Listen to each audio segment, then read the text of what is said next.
Hello everybody, I'm Sarabjit Singh here. This video is about roles of co-founders in a startup. We will be talking of three things here. First, hiring principles. Then in the next section, roles of original co-founders. And then validation stage co-founders roles. So all these people, when they come together, how they will work and why they are required, and how you hire them in the first place. So look at the hiring principles. First, formalize the two top positions and expand your team based on available human resources. Hiring objective is strengthening internal and external relationships. So the people you hire, their main job is to strengthen internal and external relationships with your suppliers and other people outside. New hires must blend into the company's culture and values and have a good attitude and have good high emotional quotient so that they can work in harmony with others. Now, who to hire? Remember that all co-founders have high impact on the startup, so one has to be very careful whom to invite to be a co-founder. Consider people you trust, firstly. Don't hire anybody whom you do not trust. Hire those compatible with your values and culture. And these people must definitely have a good attitude and a can-do mindset. Find your initial co-founders through word of mouth and personal recommendations of friends and past colleagues. I personally believe that the people with whom you studied, your friends in your college, for instance, your alma mater, would make great co-founders. Roles of the original co-founders, okay? So original co-founders come in at -2 stage. And during the rest of the period, we, from -2 to 2, progressively we build the team skills, commitment, values, culture, agreements, organization, and processes. Most of this gets done during the formation stage, and the rest of the company, which is actually a lean company, the startup has to be lean, comes in and is refined in the validation stage. This especially applies to the organization and its processes and other activities. So when we fill the first two roles at -2 level, we have to have two people, the CEO and the COO, Chief Executive Officer and the Chief Operating Officer, okay? So the CEO sees the big picture and controls mission, vision, culture, values, and the strategic intent. He handles this. So what does the COO do? He runs day-to-day operations. Both are vital positions.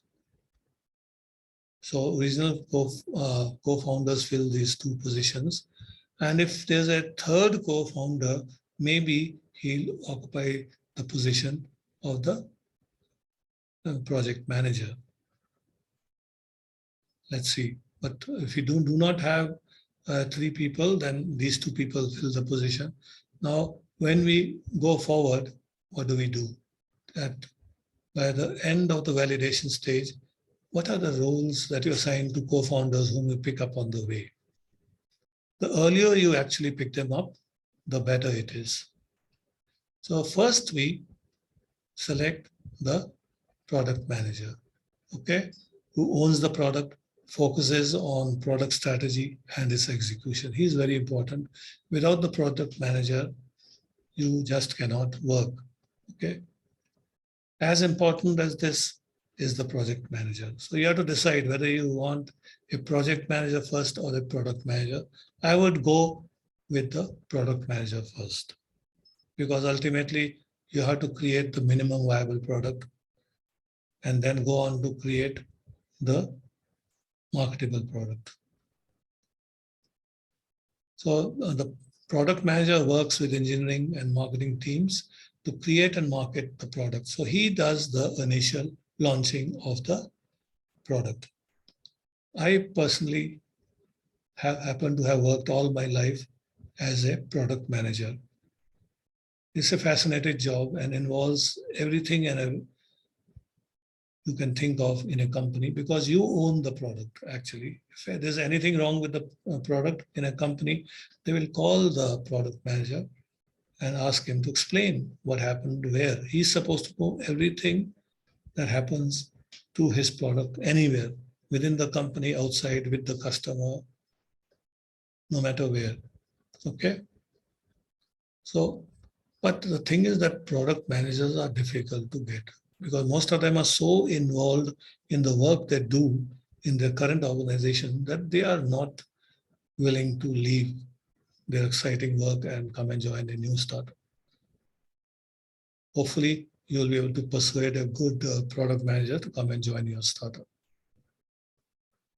The next person you need is a chief technology officer and vice president of engineering hybrid. Okay. Especially if you're making an engineering company, a technology company, you would need a CTO. But he will also function as a VP of engineering till such time as you are able to spare enough resources to hire a VP of engineering. So this requires expertise in technology and development, two areas.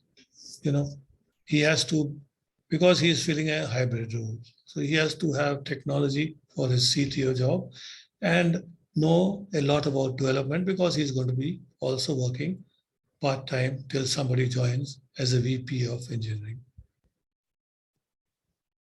So the critical need of a technical startup definitely is to have a CTO. Where feasible, split hybrid into two positions, as I said, when you can afford it, into CPO and VP of engineering. Next you need is a CMO, Chief Marketing Officer, and community manager. This is hybrid, because he has to also serve as a link with the community till you get a separate community manager. The focus is on customers' view of your products and services. What do the customers think of your minimum viable product at the first stage? The CMO goes and finds out if he has joined by this time. And then during the validation stage, he keeps on going with the product being developed, and he tests it with the customers, inviting many of them within to come to discuss with the startup founders themselves and give their viewpoints.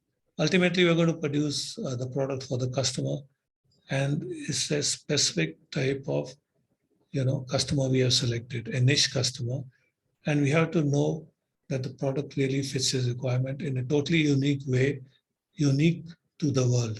Nothing happened before that created such a startup. Where are high technology, IT technology, digitization and artificial intelligence now that available to us, we have ample opportunities to create such new to the world startups which produce these wonderful products.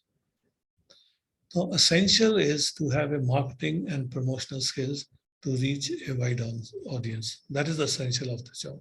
Marketing and promotional skills to reach a wide audience of our customers. Now, community manager builds positive relationship with consumers And this is a dual role that the CMO is playing till somebody else joins. Now, CMO and the project manager work together to get customer feedback related to product development. As the product is being developed, you get customer feedback about each and every component and what you plan to develop and how the product and services will work. You have to get in this information early, because if information not available and you miss out on something, it will be costly in terms of time to really redo the whole thing and launch the product when planned.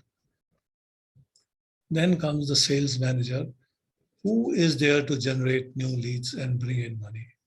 Without the sales manager, nothing will happen. So you have to have the sales manager before, well before, in fact, maybe a month or two before you actually release the product to the market.